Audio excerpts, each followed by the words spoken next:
Hi everybody, welcome to a new segment called Cooking with Sammy. So today we're going to make a chickpea flour pizza. I have found that this one is way better than a cauliflower crust pizza because that can sometimes be like hit or miss. It might be slimy, it might fall apart. It doesn't really have that good crunch in that crust that we all love. It's not got no like foldability or anything that regular pizza has. So to start off, you are gonna want some sea salt. You're gonna want some garlic powder, some onion powder, and some Italian seasoning. You're gonna wanna get that chickpea flour, make sure it's gluten-free if you are one of those people, as I am. You're gonna want a bowl, make sure it's a clean bowl, to mix it all in, and then you're just gonna need 1 cup, measure, and some olive oil. We measure olive oil with our heart as we do with spices.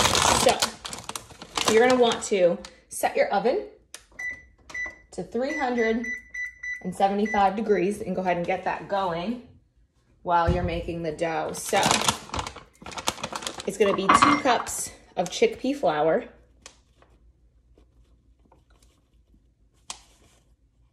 So there's 1. And 2. Then from there you can fill up this cup with some lukewarm water from your sink. You might not use it all just because you want the dough to be a dough consistency and not a like a slimy consistency. Then from there you're gonna add in that salt. I use grinder refill salt just because you don't need as much salt as it melts down. And then I've got my garlic powder, just a sprinkle for some flavor. Got your onion powder, same thing, just a nice sprinkle for some flavor. And then we're gonna put in our Italian seasoning, as much as your heart desires. For that, we do love a good seasoned crust. So once that's in, you can go ahead and mix that all around. I just use a spoon just to make sure that your seasonings are evenly seasoned throughout our mixture, our batter. It smells super good. You're also gonna want parchment paper eventually out too. We will have to let this dough sit for about 15 minutes covered. Not that it rises or anything, but it's just nice to let it sit. Get all those flavors flavoring. So from there, what you're gonna do is, well, one, it's gonna look like this. But you're going to want to create like a little pocket on the inside. Just like if you were making homemade pasta, you create that little pocket on the inside. I'm gonna throw in some olive oil, about a tablespoon, 1, 2, 3, 4. And then from there, I'm gonna just start adding a little bit of water at a time. Probably doing about a half a cup at a time and just starting to get that going and forming into a dough. This will get messy. You will eventually just use your hands, but to get the process started, it's easier to use a spoon before you have to really dive in there with your hands. And like I said, you can add as much water as you need to. Just start with half a cup and go from there. If you need more, grab more. If you don't, cool. It really just depends on when it gets to that dough-like consistency. So right now we're already starting to get dough-like. I'm just gonna peel off my dough off of the spoon, set that in my sink, and I'm just gonna kind of go at it with my hands just because now it's easier for me to get a ball forming. And you don't need to like knead it too much. It's not gonna create any glutinous product, so, which is the whole point of kneading. You're just kneading until it mixes together and it stays. So however long that takes, normally it's just about a minute or so. It's a pretty quick recipe and you can prep your veggies and your meats and whatever else you want on this pizza while it's sitting for 15 minutes. And then it's just about a 15 to 20 minute bake in the oven at 375. And I will show you that final product once we're there. So that looks to be like all the water I actually needed. Got a nice little ball here. Just making sure I get the rest of my chickpea flour dough off of the sides of the bowl. And then once you have your ball formed, and it could be a makeshift ball, it doesn't have to be a super ball looking ball, but you're just going to cover that puppy in some olive oil so that you're making sure it doesn't stick to anything. And again, we measure with love with our olive oil. Olive oil is good for you. I'm gonna put that olive oil back. My hand's nice and messy. And then I'm gonna cover this with a dish towel for 15 minutes. So at about 11 o'clock, I will check on that. I'm gonna wash my hands and get all that dough off. And then we will get to prepping what is gonna be on that pizza.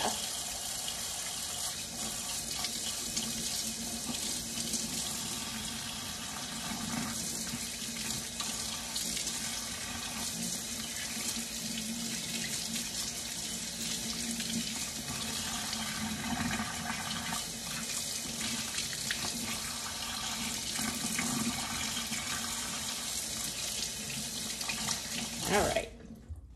The best part about having nails is you get all of that dough under them, and it's a little bit more difficult to get them out. But from here, you're gonna chop up what you want for a vegetable. So I've already got some pre-cut vegetables that I did earlier in the week that I'm gonna use, but I do still have to chop some tomatoes up. I will be using fresh tomatoes as my sauce because I do not currently have sauce, but I do have fresh tomatoes. So I will be using that. I'm gonna grab out my spinach that I've got here that I need to use before its expiration date. I am going to grab my basil, which looks only slightly moldy on the edges, but we're just gonna cut that off and not use it because it doesn't mean that the basil is bad. I definitely want some onions here, so I'm gonna grab those out, already pre-cut, baked and ready to go. And then I think I am going to add some goat cheese. In fact, a cheese that I'm allowed since it's not from a cow, it's from a goat. So I'm gonna let that sit out. Goat cheese you actually want to sit out to get to about room temperature before it gets like super crumbly and good. So I'm just gonna let that sit out as well during this 15-minute time frame. Let's see, what else do we want? Let's put some peppers on there. Again, I already have those pre-cut ready to go from earlier in the week.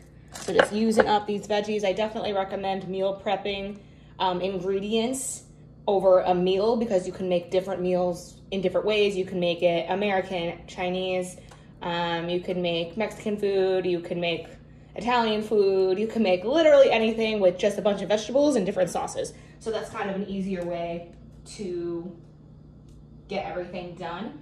And then I think, yeah, I think that that's good. Maybe I'll add some asparagus. I do have some of that, but I'm liking the onion, pepper, spinach, tomato, basil grind here. So I think I'm gonna stick with that. So what I'm gonna do here is I'm just gonna grab a smaller bowl, which I don't have. We will use this. I'm gonna grab this just to put all my ingredients in. So I know for sure that I want some peppers.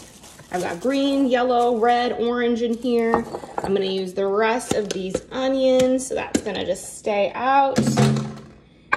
And then this is gonna be for my basil. So like I said, some of it does have some mold on it. We are going to just not use those. So I'm just gonna pick through my basil and see which ones are good and which ones are not good. So it's looking like we do have some good ones in here that are still viable to use and some that are absolutely not at all viable to use, which is fine. You don't need too much basil. You just need the stuff that's not moldy, which is so difficult, right? Food goes moldy so quickly in fridges. We do not like that life. Let's see, this one looks good. That one's covered in mold. These ones are brown. You gotta avoid getting your produce from Trader Joe's if you can. It always seems to go bad so much faster than everything else, but you know what? Also, maybe that's on me for not prepping correctly for all of this. So all of this basil, unfortunately, has mold all over it, so we're gonna throw that in the trash. But the rest of it, this stuff, minus this leaf right over here, is pretty good.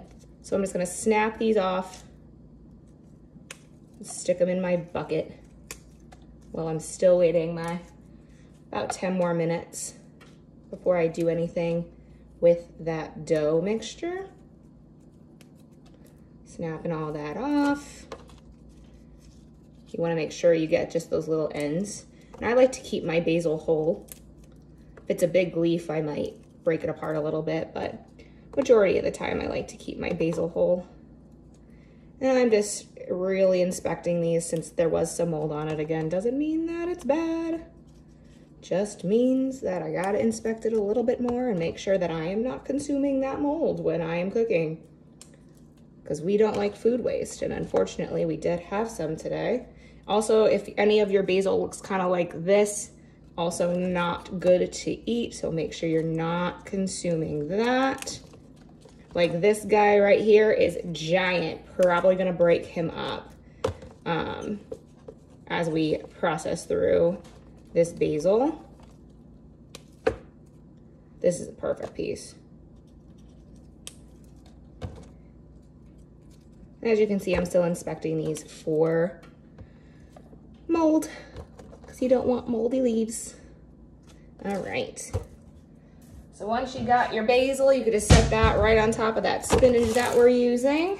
And I'm gonna start chopping up these tomatoes.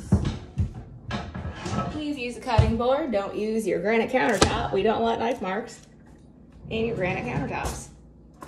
I also recommend using a serrated knife for cutting tomatoes. It is a lot less messy when we're doing that.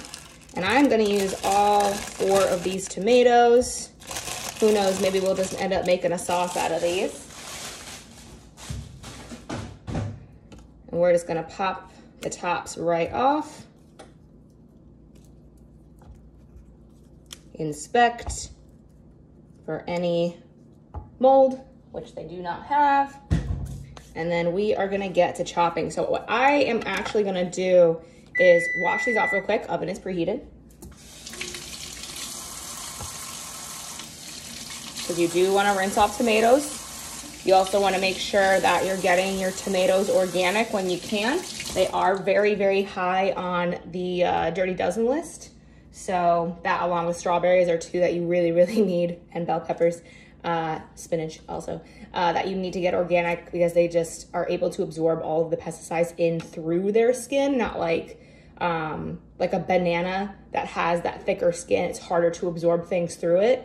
So anything that has a skin like that is gonna be really easy to absorb. Obviously, if it's not on the Dirty Dozen list, you can, you know, use it as you please with that, and like choosing to your own desire if you're going to buy them organic or not, but make sure to look at that list. So I do not core my tomatoes.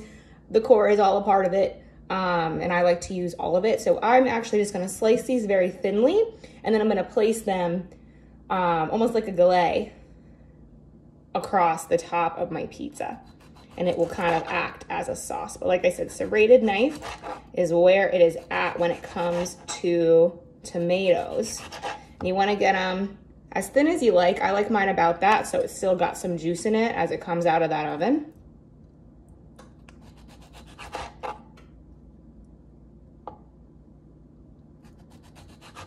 And I cannot cut in a straight line with these tomatoes. I always find that so difficult. But it's nice, again, to get all that prep work done. And you can use a pre-made sauce if you want to. I just don't have that on hand right now. And I am working on not going to the grocery store every single day to get what I need for specific recipes, especially if I've forgotten something. Now I'm like, ah, crap, let me go and go to this grocery store and pick it up. This is what I have on hand, so this is what I'm using. I do not use this top part. That's the only part of the tomato that I don't use. If you have a composting bin, absolutely throw that in there. I live in downtown Albany. I do not have a composting bin, so I just try to avoid as much food waste as I can by using all of our vegetables. And now's the part where it gets kind of messy. As we get to the edge of that tomato. Again, there's our edge. I'm just gonna keep it on and move into that next tomato. Again, I'm gonna place these like it was a sauce. You do wanna make sure that your tomatoes are a little bit more on the firm side. That way when you cut into them, you can still have that nice tomato look. It's not, you know, spewing out. Also, serrated knife would be why you would be using one of those. It is just so much easier to cut a tomato with a serrated knife, and that is a very good chef hack that I learned back in the day when I was chefing it up. Last tomato.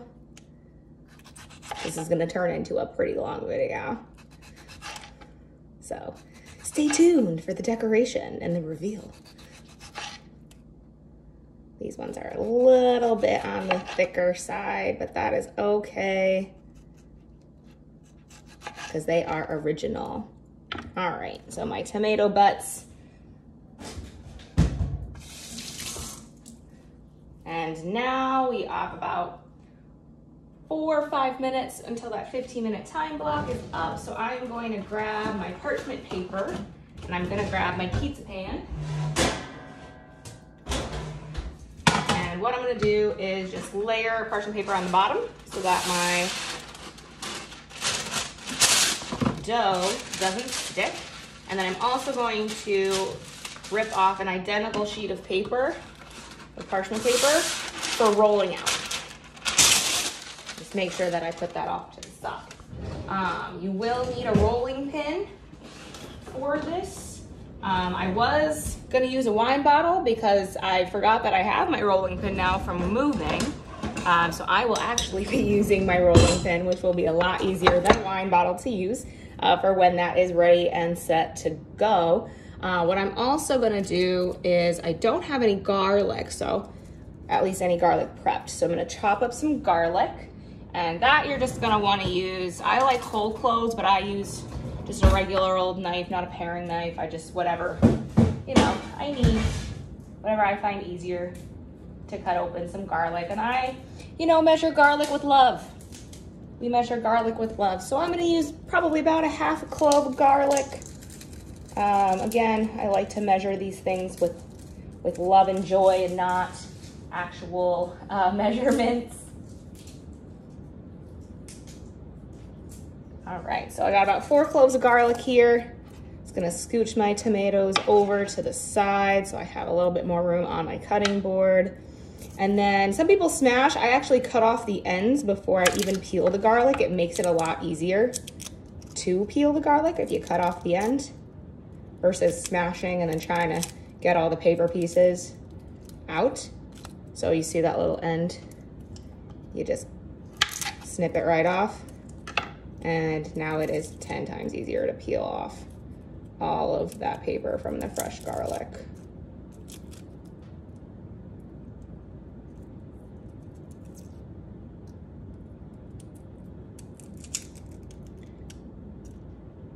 Well, maybe. Sometimes garlic, especially fresh, can be tough and not want to work with you. And that is okay. But the bright side is if you already have all this prep work done, if you're using sauce instead of tomatoes, this can become a really quick 30-minute meal. You know, you can eat the whole pizza and not feel terrible about yourself because you're eating beans, which is super high in protein already. If you want to add more protein, obviously you can choose whatever meat that you want to add. I personally think that that's plenty of protein in the amount of slices that I'm gonna be consuming of this pizza, but it does make a full pizza.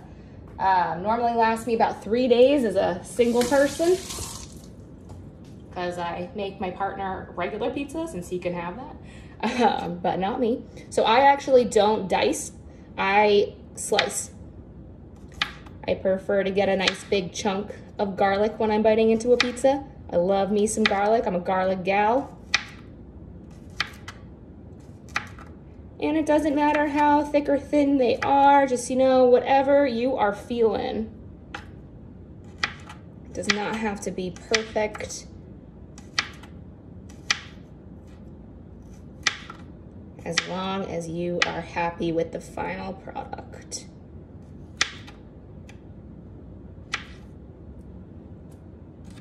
And it's nice because it takes up the time while you're waiting that 15 minutes for that dough to just rest. We got one more here to chop up.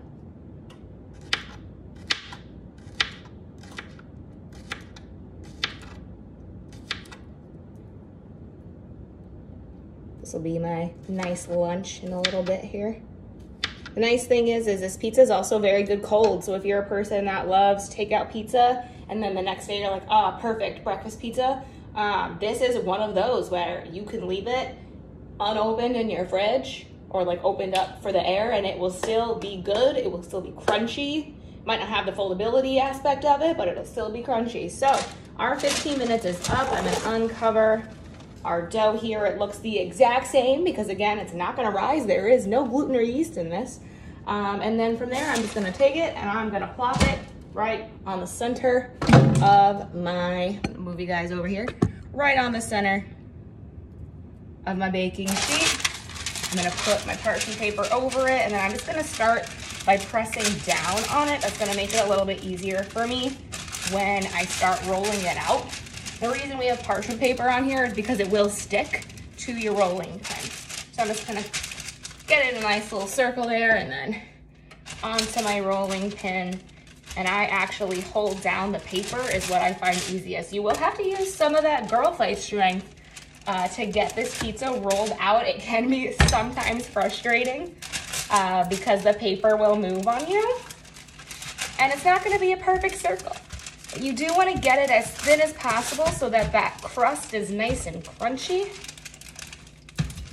And then once you kind of start getting that rolled out, you'll be able to see the outlines. I can see the parts of my pizza that are kind of very, very thick. And I'm just going to continue to roll those out as it peeks out on this side. And attempt a circle. Attempt. Like I said, it can be a little difficult in these pans to get everything precise, but we do what we can.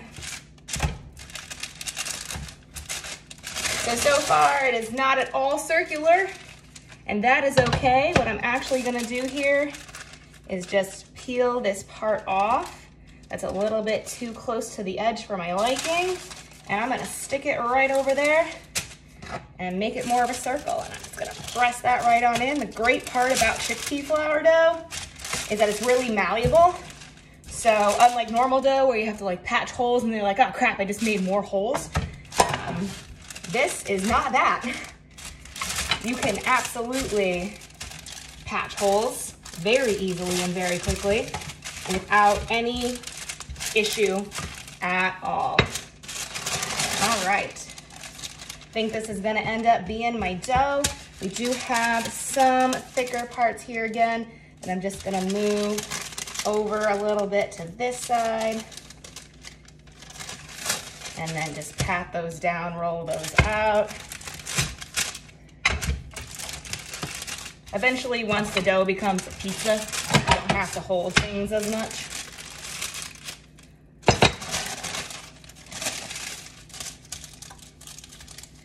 And then sometimes I just use my hands and just smooth out those tough spots. Make sure that it's as thin as I want it to get, especially with a roller. Sometimes it's, I like to go to the pan. It's easier for me because otherwise I will have to restart my dough. All right, so I want you to know what that parchment paper, do with it as you please.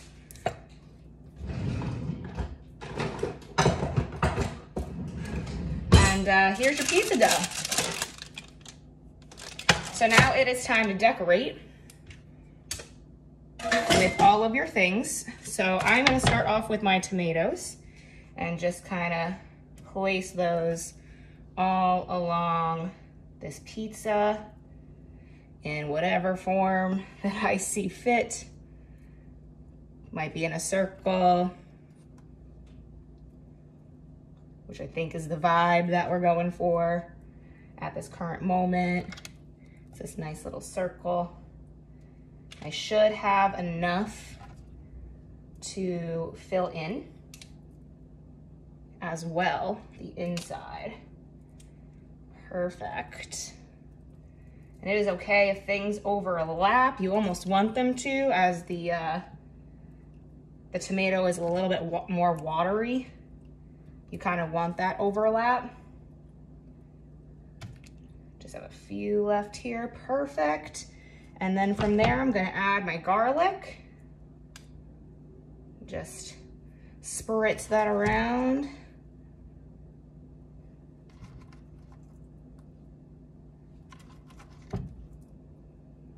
You can make edges on this pizza if you want to. You don't have to. I always do because that's just what I'm used to. And then from there, I am gonna put down some of my spinach. And I just keep the spinach as is. And you do wanna top this pizza before you put it in the oven. It's not like a slight bake before and then, you know, add it in. Because your spinach is gonna shrink. Really everything besides the tomato part's gonna shrink, but the tomato is gonna help hold the spinach where it's supposed to be. It's gonna be a nice looking vegetable pizza. Perfect. As long as it looks good to you, you're golden. And then from there, I'm going to sprinkle on the rest of my onion on top of that.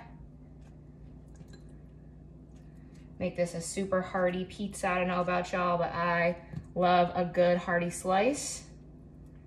And again, I'm just kind of moving those around with my hands. Pizza making is a very hands-on experience. And I'm gonna add in now my peppers, just to make it a little more colorful. Loving the yellows and the oranges, the reds, the greens that we got going on.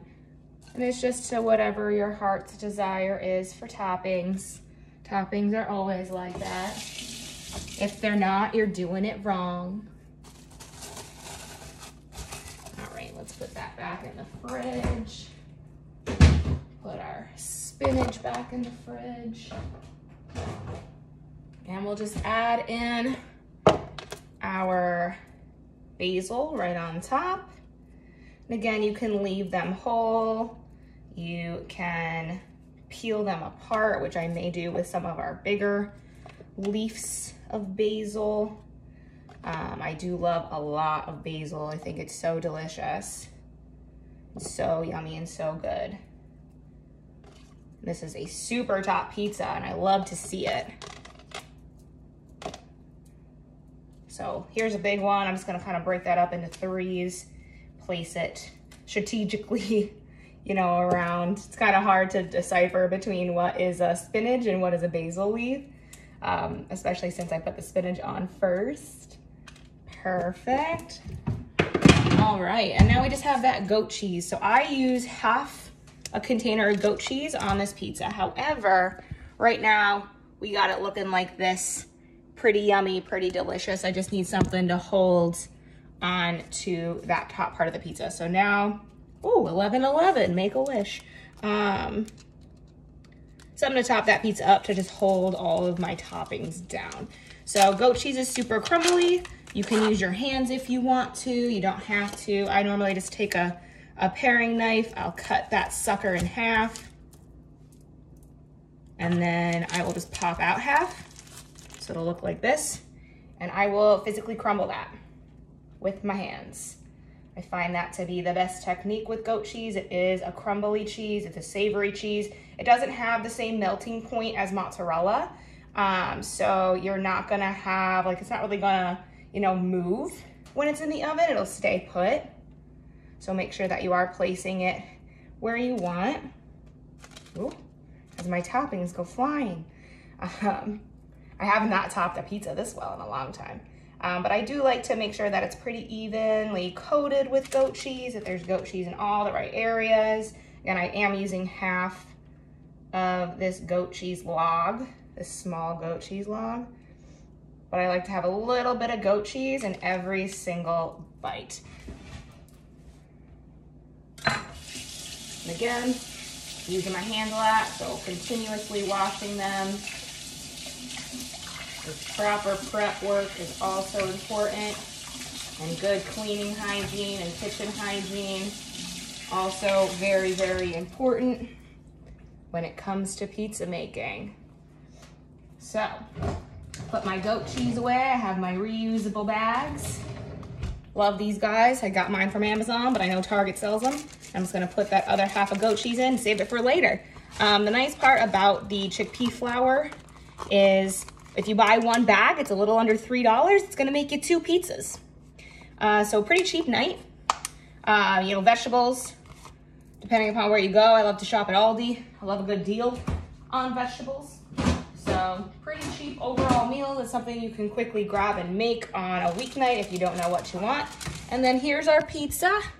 Here's our top view of our pizza, looking great. We're gonna pop that sucker into the oven for about, see, it's 11:13 now, so I'll pop it in here until about 11:30. Grabbing my lovely pop mitts.